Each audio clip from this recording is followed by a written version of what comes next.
இங்க பாருங்க, மனுஷனுக்கு எத்தனையோ வியாதி வருது. அதெல்லாம் மருந்து மாத்திரை சாப்பிட்டு குணப்படுத்திடலாம். ஆனா குணப்படுத்த முடியாத வியாதி இது தெரியுமா? திமிரும் ஆணவமும் தான். அது புற்றுநோய் மாதிரி வந்துச்சுன்னா வளர்ந்துகிட்டே இருக்கும்.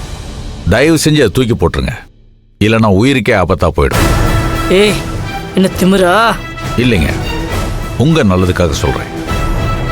ஏய், இல்லப்படா, போடா வெள்ள.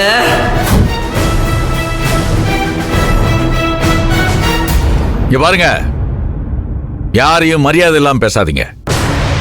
அப்புறம் உங்களுக்கு சிவசாமிக்கு என்ன வித்தியாசம்? அவர் மேல நீங்க கோவப்படுறதுல என்ன நியாயம் இருக்கு?